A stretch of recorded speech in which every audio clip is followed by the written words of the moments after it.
Bonjour à tous et à toutes. Je suis Carole Chabantou, femme, épouse et mère de 5 adorables enfants, dont 4 garçons et une princesse. Je suis journaliste de formation, sortie de l'Institut facultaire de sciences de l'information et de la communication de Kinshasa. J'ai eu la chance de parfaire mon cursus universitaire en communication média à la Nottingham Trent University en Angleterre avec une spécialité en marketing. Je remercie les organisateurs de cette rencontre qui ont eu cette ingénieuse idée de réfléchir sur le numérique en zone rurale et le leadership féminin en Afrique. C'est un réel plaisir que de me retrouver parmi vous en ces jours. Une occasion de démontrer l'importance de cette discipline qu'est le numérique pour le développement d'un pays, mais aussi un appel aux autorités politico-administratives de ces pays d'investir dans ce domaine et surtout au profit de la femme dans notre milieu rural. Éduquer une femme, c'est éduquer toute une nation, dit un adage connu. Et l'éducation du XXIe siècle passe aujourd'hui par le numérique, dont nous sommes réunis pour parler en ces jours. Numérique englobe toutes les nouvelles technologies de la communication et de l'information conditionnant ordinateur, internet, téléphone, etc.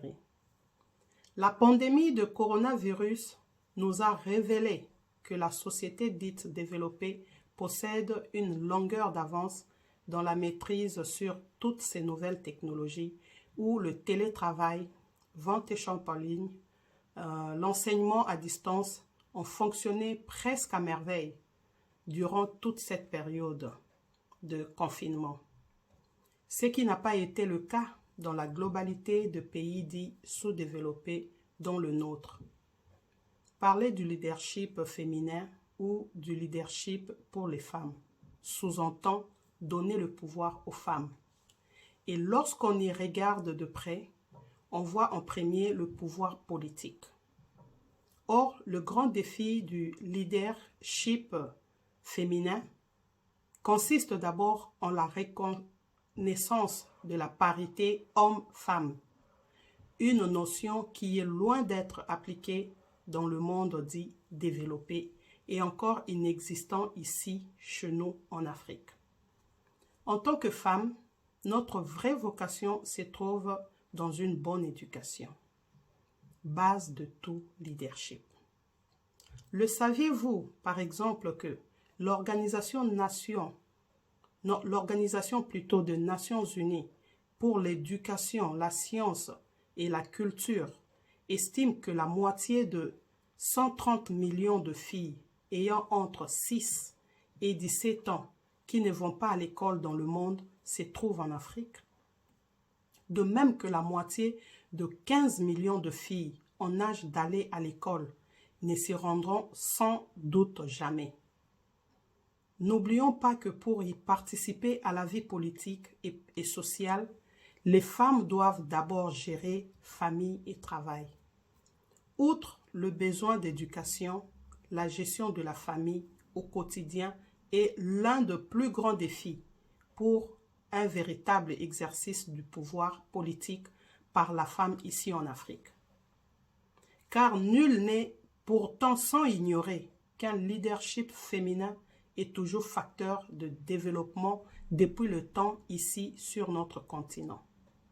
Le sort de femmes est très triste en matière de leadership.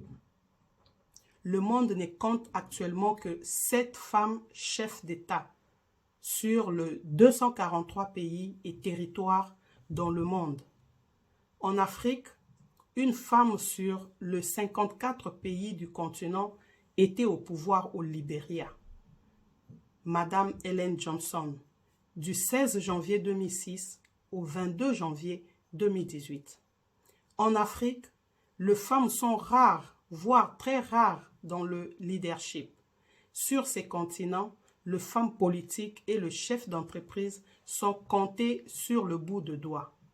C'est aujourd'hui l'occasion pour nous en tant que femmes de nous lever pour revendiquer nos droits, les imposer en prenant le leadership pour assumer notre avenir et celui de nos enfants. J'aimerais aborder rapidement la question du numérique en zone rurale. En général, l'innovation est considérée comme une activité liée à la technologie. Elle fait partie du processus très complexe où le gouvernement et le principal responsable assument des fonctions différentes. Il est vrai que l'innovation du numérique constitue un défi majeur à relever sur le plan du développement territorial pour les hommes et femmes vivant en ces lieux, leurs entreprises, plus précisément dans le domaine du secteur public.